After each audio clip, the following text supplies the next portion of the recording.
t'en étais où, toi, concrètement, dans ton business avant qu'on travaille ensemble? Alors, j'avais pris un accompagnement pour développer mon business parce que je partais de zéro et que niveau confiance en moi et réseaux sociaux, c'était inexistant. J'ai commencé le premier accompagnement où en fait, je me suis rendu compte déjà que j'étais capable et que ce que je proposais intéressait. Donc déjà, première prise de confiance, mais je me suis vite retrouvée face à des barrières où je me suis dit, en fait, OK, maintenant je me rends compte que je peux peut-être, mais j'y arrive pas. C'est-à-dire que j'ai déjà fait l'étape de me dire, OK, ça marche, c'est ce que je veux faire et ça peut marcher, mais il me manque encore un truc pour que vraiment ça puisse être serein. C'était pas assez profond, en fait. Non, exactement. Ouais.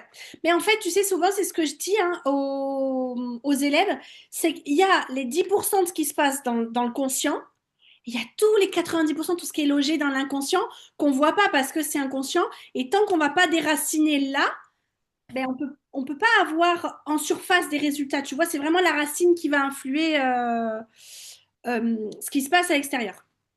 Ouais, Ton plus gros blocage à ce moment-là, c'était quoi? je sais pas par où commencer.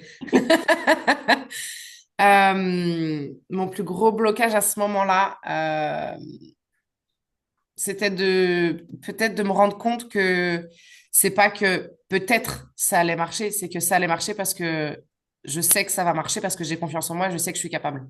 Ouais. La première étape, elle a été là de me dire, Marion, tu sais de quoi tu es capable en fait, tu peux le faire. Donc, estime personnelle et confiance en soi. Ouais, C'était principalement les deux sujets. ouais. Ça, dans ton quotidien, dans ton business, comment ça se manifestait? À me faire toujours passer après, je suis une maman, donc c'est toujours les autres avant soi. Et en fait, je sais pas, un jour on se rend compte que ah bah ouais en fait j'existe plus par moi-même mais j'existe après mon mari, après les enfants, après les animaux, après la maison. Et là quand je me suis lancée dans le business, je me suis pas rendu compte qu'il fallait que je me remette moi sur le devant de la scène et je me le suis un peu pris en pleine gueule. En fait, c'est une perte d'identité qu'on vit à ce moment-là. Ouais, Et en fait, c'est comme une mort psychologique parce que si j'existe qu'à travers les autres et que j'existe plus par moi-même, le cerveau, il se dit, j'existe plus tout court. Et ça, pour l'estime personnelle, je crois que c'est le pire. ouais, ouais. Mais déjà de prendre conscience de ça, Mm, mm, mm, mm. ça fait mal. Ça fait mal parce que... mais par contre, la prise de conscience, elle est nécessaire parce que quand tu prends conscience, tu as déjà fait 80% du chemin. C'est vrai. Tu vois, c'est ce qui te permet de switcher. Et souvent, je le vois quand on est en séance, dans vos regards, quand il y a ce switch-là, je vois, ah, je vois le bug, tu vois, dans le La petite ampoule. ouais, c'est ça, exactement. C'est exactement ça. Je vois vraiment sur votre non-verbal le switch, le truc qui se joue. Euh, Qu'est-ce que tu avais essayé avant de travailler avec moi? Euh, Comme je suis accompagnée là pour mon business, c'était plein de choses qui étaient mises en place. Donc c'est une grosse équipe, donc avec le côté vraiment stratégie business, le côté stratégie vente, le côté stratégie setting. Enfin, j'ai quelqu'un pour la stratégie de partout.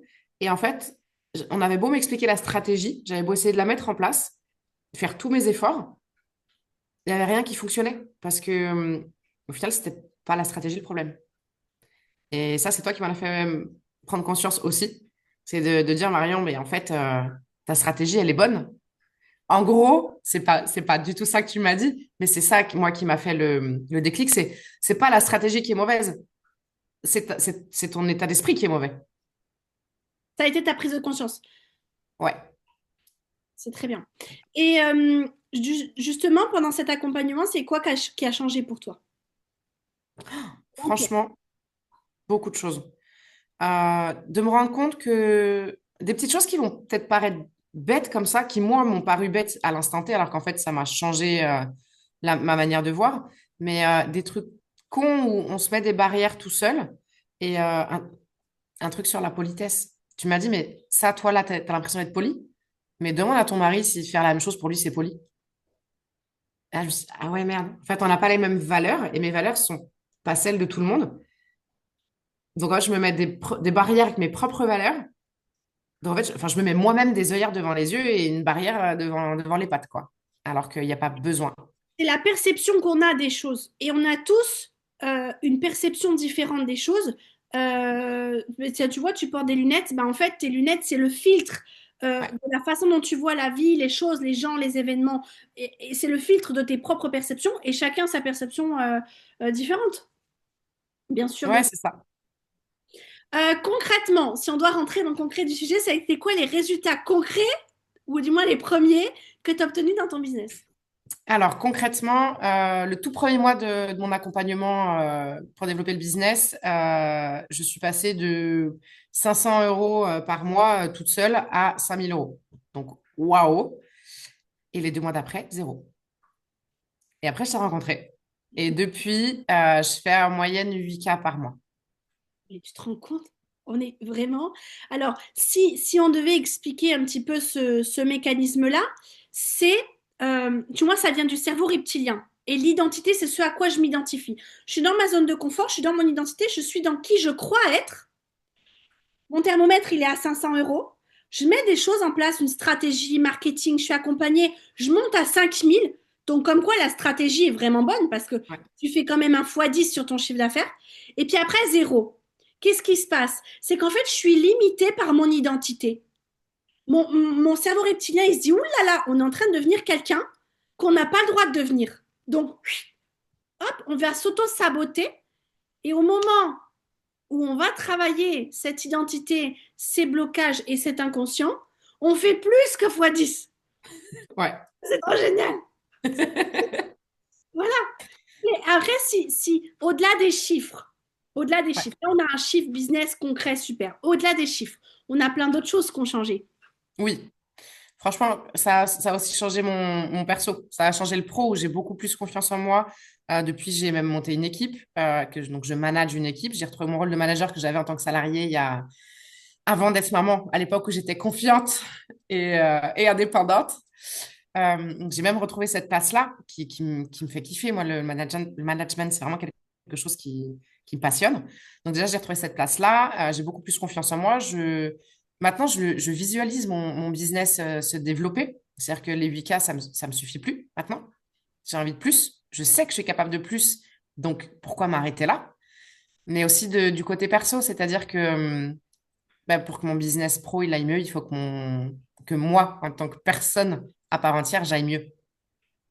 Donc, je me suis fait passer moi en premier et je me remets des créneaux pour moi. Je m'organise. Tu m'as aidé beaucoup à m'organiser, à faire un planning, à voir ce qui était important ou pas trop. Et en fait, je suis importante. Ah, mais tu te rends compte, c'est génial. On est en train de passer de je n'existe à travers que mes enfants, ma maison, mon mari, mes animaux, à fuck, je suis importante et je mérite plus que 8 000 euros par mois. De ouf. J'adore, j'adore, c'est trop génial. Si tu peux résumer en une phrase, qu'est-ce qui t'a permis de débloquer ton business? En une phrase, ouais, c'était dur, hein. En une phrase, développer mon business. Prendre conscience que mon business, c'était mon business. C'est-à-dire que si moi, je mets pas en place les choses pour moi d'abord, mon business ne peut pas évoluer. La notion de responsabilité, donc, du coup. Euh, ouais, même pas que responsabilité, je dirais, c'est vraiment de dire que ton business, c'est ton image, c'est l'image de toi-même. Donc, si toi, tu as des barrières, si tu te laisses de côté, s'il y a quoi que ce soit qui ne va pas forcément sur ton business, ça va se faire ressentir. Mm, mm, mm, mm, mm, mm. Je vois.